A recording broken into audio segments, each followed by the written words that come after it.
नमस्कार दोस्तों, मेरा नाम योगेश राजपूत है। आप सबका स्वागत है एस्पिरेंट्स पॉइंट ऑफ व्यू में।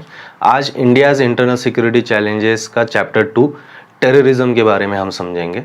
बहुत ही एक इम्पॉर्टेंट टॉपिक हो जाता है आपके यूपीएससी सिविल सर्विसेज पेपर 3 के लिए एज वेल एज आपके सीएपीएफ एग्जामिनेशन के लिए। तो आज के टॉपिक में हम क्या क्या सब पॉइंट्स कंसिडर करने वाले हैं। सबसे पहले तो टेररिज्म की definition, then types of terrorism all over the world जिसमें हमने उसे डिफरेंशिएट किया है, then types of terrorism in India and their motives, then support system used by terrorism, India's defence mechanism and what extra can be done to control the menace of terrorism. ठीक है, तो सबसे पहले definition समझते हैं। Simple term में मैंने definition mention की है जो आप आपके एग्जामिनेशन में इंट्रोडक्शन में कहीं ना कहीं तो मेंशन कर सकते हैं। So terrorism can be defined as planned, systematic and organised use of violence to propagate political, religious और अदर आइडियोलॉजिकल पर्पसेस। ठीक है, तो बेसिकली टेररिज्म में वायलेंस इन्वॉल्व तो होता ही है। तो वो वायलेंस का यूज़ करके जो पर्टिकुलर ग्रुप है या ऑर्गेनाइजेशन है वो अपनी आइडियोलॉजी को प्रोपोगेट करते हैं, फैलाने की कोशिश करते हैं। ठीक है, तो ये जो टेररिज्म की डेफिनेशन यहाँ पे मेंशन की गई है, ये मैं ये नहीं कहूँगा कि ये परफेक्ट है या स्पेसिफिक है, क्योंकि अभी तक टेररिज्म की डेफिनेशन कंप्लीटली एक्सेप्ट की नहीं गई है ऑल ओवर द वर्ल्ड। हर एक नेशन के अपने अपने पर्सपेक्टिव से टेररिज्म की डेफिनेशन है। इवन यूनाइटेड नेशन में अभी तक टेररिज्म की क्लियरली डेफिनेशन नहीं है। द रीज़न इज क्योंकि बहुत सी जो आउटफिट्स हैं या ऑर्गेनाइजेशन है टेररिस्ट ग्रुप्स की, तो बहुत सारे नेशंस ऐसे हैं कि उनको लगता है कि कुछ ऑर्गेनाइजेशन ये रिवॉल्यूशनरी है या फिर फ्रीडम फाइटर्स हैं और वो गुड पर्पस के लिए टेररिज्म कर रहे हैं। माना कि वो जो टेररिस्ट ऑर्गेनाइजेशन है वो दूसरे कोई नेशन में मिनाक क्रिएट कर रहे हैं। तो ये जो कंसेंसस बिल्डिंग नहीं हो रही है स्पेसिफिक डेफिनेशन से रिलेटेड, ये भी एक बहुत बड़ा रीज़न है कि टेररिज्म को अभी तक कंट्रोल नहीं किया जा रहा है। क्योंकि कोई नेशन है वो ओपनली सपोर्ट करता है और उसके वजह से कोई दूसरा नेशन में उसमें तकलीफ़ें झेलनी पड़ रही है। तो ये गुड टेररिज्म, बैड टेररिज्म, ये कंसेप्ट की वजह से अभी तक डेफिनेशन क्लियर नहीं है। ठीक है, तो ये भी पॉइंट आपको मेंशन करना है आपके एग्जामिनेशन में। देन हम आते हैं टाइप्स ऑफ टेररिज्म में। टाइप्स ऑफ टेररिज्म में ऑल ओवर द वर्ल्ड दो टाइप्स हैं, एक तो स्टेट स्पॉन्सर्ड टेररिज्म है एंड एक है नॉन स्टेट टेररिज्म।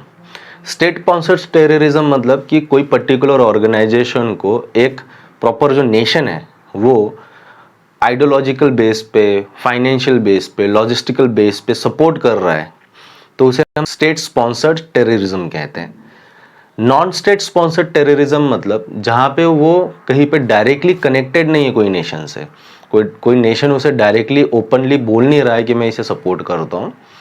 और ये जो नॉन स्टेट टेररिस्ट ग्रुप्स होते हैं ये बेसिकली बहुत बड़े भी होते हैं। देखा जाए तो जैसे आईसीस हैं, तो इनकी खुद की टेरिटरी है जहाँ से वो रिसोर्सेज कंप्लीटली यूज़ कर रहे हैं और उससे फिर अपना जो पर्पस है वो कंप्लीट कर रहे हैं।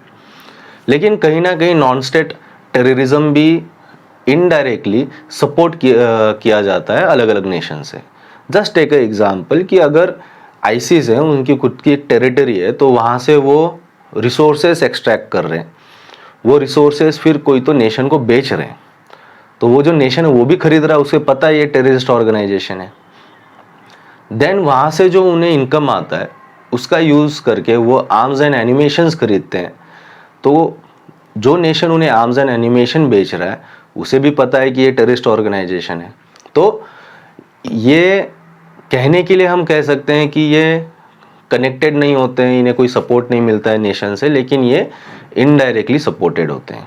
ठीक है, देन इंडिया में कौन से स्पेसिफिक टाइप के टेररिज्म है, तो उसे 4 टाइप्स में डिवाइड किए जाते हैं। सबसे पहला है तो हिंटरलैंड टेररिज्म, जो रैंडमली हम देखते हैं कि इस सिटी में बॉम्ब स्फोट हो गया, तो ये हम हिंटरलैंड टेररिज्म कहते हैं। इसका बेसिक मोटिव ये होता है कि सोसाइटी में पैनिक क्रिएट करना। मोस्ट ऑफ द टाइम ये रिएक्शनरी एक्ट होते हैं। जैसे कि एग्जाम्पल कि 1992 दिसंबर में जब बॉम्बे में राइट्स हुए थे, तो उसका रिएक्शनरी जो था वो 1993 जनवरी का बॉम्ब स्फोट था, ठीक है। तो ऐसे बहुत से रिएक्शनरी हैं। उसके अलावा बहुत से सोसाइटी में इंस्टेबिलिटी क्रिएट करना भी होता है, क्योंकि उन्हें बार्गेनिंग पावर लेनी होती है सरकार से। तो ये हिंटरलैंड टेररिज्म हो गया। जब हम हिंटरलैंड टेररिज्म के बारे में स्टडी करते हैं तो कहीं ना कहीं ये हमें एट द लास्ट कनेक्टेड लगते हैं, जो कश्मीर में इशू हो रहा है उससे, या फिर नॉर्थ ईस्ट में इशू हो रहा है उससे, या फिर नक्सलिज्म का इशू हो रहा है उससे, ठीक है। और इसे सपोर्ट सिस्टम भी मिलती है बाहर से। नेक्स्ट टाइप जो है, जो कश्मीर इंसर्जेंसी, जिसमें कश्मीर सेपरेट करने का, इंडिपेंडेंट करने का और अदरवाइज पाकिस्तान को कनेक्ट करने का जो पर्पज है, उसे फुलफिल करने के लिए वहाँ पे टेररिज्म चल रहा है। देन नॉर्थ ईस्ट इंसर्जेंसी, जहाँ पे अपनी एक अलग आइडेंटिटी को क्रिएट करने के लिए कुछ ग्रुप्स नॉर्थ ईस्ट के कुछ रीजन्स को अलग करने की सोच रहे हैं, और उनका पर्पज सिर्फ इंडिया का कोई पार्ट लेना नहीं है, वो नेबरिंग जो कंट्रीज हैं वहाँ से भी उन्हें पार्ट्स लेने हैं। तो वो एक इशू नॉर्थ ईस्ट में आ जाता है। देन फोर्थ टाइप जो है वो है लेफ्ट विंग एक्सट्रीमिज्म, जिनका एक स्पेसिफिक पर्पज है कि जो डेमोक्रेटिक सिस्टम है उसे गिराना है और कम्युनिस्ट सिस्टम लाना है। तो ऐसे 4 टाइप के टेररिज्म हम इंडिया में देखने को मिलते हैं, और इनके ये जो बेसिक मोटिव्स हैं वो मैंने अभी तक बताए हैं। इनके डिटेल्स में अगले वीडियोस में स्पेसिफिकली इंडिपेंडेंटली एक्सप्लेन करने वाला हूँ। देन समझते हैं कि रीजंस क्या है जो इंडिया में टेररिज्म हो रहा है। तो सबसे पहला तो जिस तरीके से पार्टीशन हुआ था, तो उसके जो कॉन्सिक्वेंसेस है वो अभी तक हम झेल रहे हैं, वो एक बहुत बड़ा रीज़न है कि इंडिया में टेररिस्ट एक्टिविटीज़ होती हैं। सेकेंड जो है वो कश्मीर से ही रिलेटेड है, लेकिन जो पहले कन्वेंशनल वॉर्स होते थे, आर्मीज लड़ते थे, तो उस वक्त जो डिफीट मिला है एनिमी नेशन को, तो उसके बाद उन्होंने कन्वेंशनल वॉरफेयर को अवॉइड किया और प्रॉक्सी वॉरफेयर को स्टार्ट किया। और ये सिर्फ इंडिया पाकिस्तान में नहीं चल रहा है, ये ऑल ओवर द वर्ल्ड चल रहा है। कन्वेंशनल वॉरफेयर्स अभी होते नहीं हैं, अभी सिर्फ प्रॉक्सी वॉरफेयर्स के थ्रू अपने पर्पसेस फुलफिल किए जाते हैं। तो प्रॉक्सी वॉरफेयर में क्या होता है कि एक पर्टिकुलर ऑर्गेनाइजेशन को आप सपोर्ट कीजिए, वो डिक्लेयर करेगी कि वो इंडिपेंडेंट है और वो कंटिन्यूसली अटैक्स करती रहेगी वो पर्टिकुलर नेशन। जो नेक्स्ट रीज़न है, जो सोसाइटी में हार्मोनी होनी चाहिए वो डिस्टर्ब होती जा रही है डे बाय डे, और उसे डिस्टर्ब किया जा रहा है अलग अलग आउटफिट्स के द्वारा, और वो भी एक बड़ा रीज़न बन जाता है टेररिज्म को प्रमोट करने के लिए। देन नेक्स्ट रीज़न है जो इंटरनेशनल लेवल पे जो टेररिज्म चल रहा है और उसे जो सपोर्ट सिस्टम प्रोवाइड की जा रही है, तो उसका भी कुछ रिफ्लेक्शन इंडिया में टेररिज्म का आ जाता है। एंड देन जो सबसे बड़ा इम्पॉर्टेंट पॉइंट टेररिज्म का होता है, जो रीज़न हम कह सकते हैं, वो है आपका ऑर्गेनाइज्ड क्राइम को मेंटेन रखना। ऑर्गेनाइज्ड क्राइम मतलब कि ऐसे बिजनेसेस जो इलीगल कंसिडर किए जाते हैं नेशन के पर्सपेक्टिव, लेकिन वो बिजनेस बहुत ज़्यादा फ्लरिश्ड है, वहाँ पे पैसा भी बहुत ज़्यादा है, तो दोनों एक दूसरे को सपोर्ट कर रहे हैं। टेररिज्म ऑर्गेनाइज्ड क्राइम को मेंटेन रखने के लिए काम कर रहा है, ऑर्गेनाइज्ड क्राइम फंडिंग प्रोवाइड करता है टेररिस्ट ग्रुप्स को। तो ये जो नेक्सस है ये भी बहुत ही बड़ा एक रीज़न हो जाता है टेररिज्म के लिए। देन टेररिस्ट ग्रुप्स को सपोर्ट सिस्टम कहाँ से मिलती है?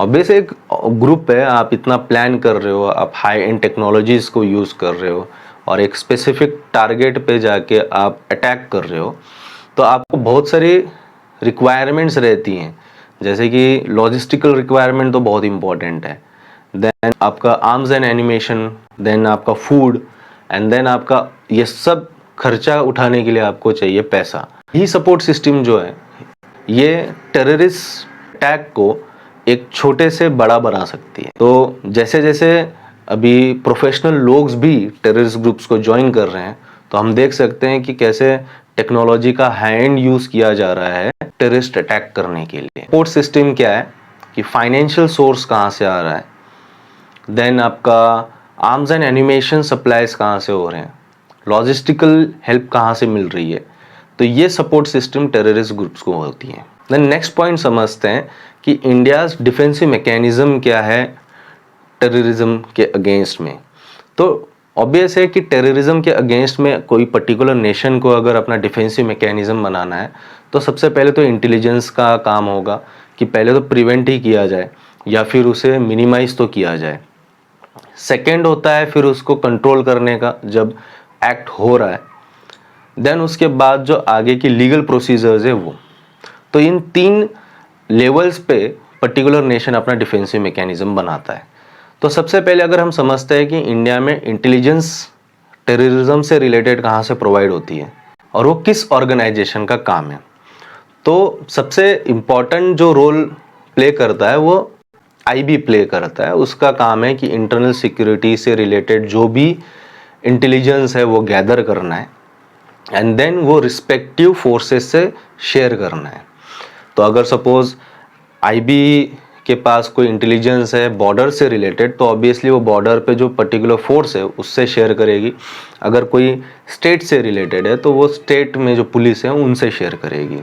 सो ये जो इंटेलिजेंस सिस्टम है इसे इफ़िशिएंट करने के लिए नेट ग्रिड सिस्टम डिज़ाइन की जा रही है, जो अभी तक इम्प्लीमेंट नहीं हुई है, लेकिन इसमें जो सब ऑर्गेनाइजेशंस आ जाती हैं, तो जिसमें फाइनेंशियल हो गया, लॉजिस्टिक हो गया, डिफेंस हो गया, फोर्सेस हो गया, इन सब का एक मिला के ऑर्गेनाइजेशन बनाई जा रही है जो प्रिसाइज इंटेलिजेंस प्रोवाइड करे इंटरनल सिक्योरिटी से रिलेटेड। देन टेररिस्ट एक्ट के टाइम पे जो रिस्पॉन्स है वो कहाँ से मिलने वाला है, तो ऑब्वियस है जहाँ पे भी टेररिज्म होने वाला है, जो भी अटैक होने वाला है, तो फर्स्ट रिस्पोंडेंट होते हैं स्टेट पुलिस। तो स्टेट पुलिस का बहुत ही बड़ा रोल होता है ये अटैक को कंट्रोल करने के लिए। तो स्टेट पुलिस को मॉडर्नाइज किया जा रहा है, उन्हें इफ़िशिएंट किया जा रहा है, ऐसे अटैक्स को कैसे हैंडल किया जाए, क्योंकि जब टेररिस्ट अटैक होता है तो हमें सिर्फ टेररिस्ट जो हैं उन्हें न्यूट्रलाइज नहीं करना है, जो डैमेज हुआ है उसे कंट्रोल करना है, जो लोग इंजर्ड हुए हैं उन्हें मेडिकल सर्विसेज प्रोवाइड करनी है, जो पैनिकनेस क्रिएट होता है सिटी में और नेशन में उसे भी कंट्रोल करना है, इवन ट्रैफिक मैनेजमेंट ऑल्सो। तो ये सबको कंट्रोल करने के लिए जो लोकल पुलिस है उसका इन्वॉल्व होना तो बहुत ही ज़रूरी है। देन न्यूट्रलाइजेशन के लिए, टेररिस्ट न्यूट्रलाइजेशन के लिए एनएसजी फोर्सेस बनाई गई हैं।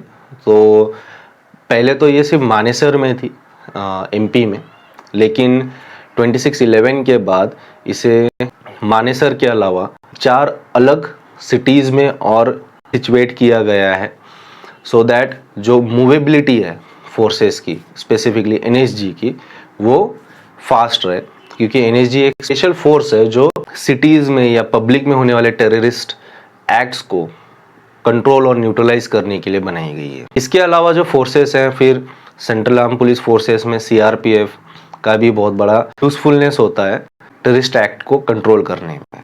देन जो नेक्स्ट स्टेप आती है, जब टेररिस्ट एक्ट हो चुका है, कुछ क्रिमिनल्स जो हैं वो न्यूट्रलाइज हो चुके हैं, कुछ पकड़े गए हैं, तो वहाँ से फिर लीगल प्रोसेस स्टार्ट होती है। तो ये जो लीगल प्रोसेस है उसके लिए नेशनल इंटेलिजेंस एजेंसी एनआईए की स्थापना हुई 26/11 के बाद। एनआईए ये अभी तक सबसे इफ़िशिएंट ऑर्गेनाइजेशन रही है जो स्टेट एंड सेंटर एजेंसीज के साथ मिल के एक प्रॉपर इन्वेस्टिगेशन कंडक्ट करती है। और इन्वेस्टिगेशन कंडक्ट करना बहुत ही ज़रूरी है। द रीज़न इज, जो मैंने सपोर्ट सिस्टम की बात की थी, तो वो सपोर्ट सिस्टम के जो प्रोवाइडर्स हैं उन्हें ढूंढना बहुत ज़रूरी है, क्योंकि जब तक वो न्यूट्रलाइज नहीं होंगे तब तक हम एक्चुअल जो पर्टिकुलर ग्रुप है उसे कंप्लीटली वैनिश नहीं कर सकते। सो लीगल सिस्टम में एनआईए का बहुत ज़्यादा इम्पोर्टेंस आ जाता है। नेट ग्रिड, एनआईए, ये जो टॉपिक्स हैं ये अलग से डिस्कस होंगे, यहाँ पे सिर्फ ओवरव्यू दिया जा रहा है कि टेररिज्म कैसा रहता है, ठीक है। तो ये डिफेंस मैकेनिज्म है इंडिया में अभी तक के लिए, और इन डिटेल हम जब देखेंगे तो आपको ज़्यादा अंडरस्टैंडिंग होगी। अगर आपको रेगुलर अपडेट्स चाहिए तो मैंने अभी टेलीग्राम चैनल भी स्टार्ट किया है, लिंक मैंने कमेंट सेक्शन में मेंशन किए हैं and as well as description में भी मेंशन किए, तो आप ज्वाइन कर सकते हो जहाँ पे आपका और मेरा इंटरेक्शन करना एक ईजी हो जाएगा। आपके कोई भी क्वेश्चंस हो, बाकी जो भी वीडियोस मैंने बनाई हैं जिसमें पॉलिटी से रिलेटेड हो, रिजर्व लिस्ट से रिलेटेड हो, डॉक्यूमेंटेशन से, इंटरव्यू से रिलेटेड हो, तो आप वहाँ पे आपके क्वेश्चंस पूछ सकते हो। And at the same time जो भी रेगुलर वीडियोस अपलोड होंगी तो उसके ईजी एक्सेस के लिए आई विल सजेस्ट कि आप सब्सक्राइब कर लीजिएगा। Thank you.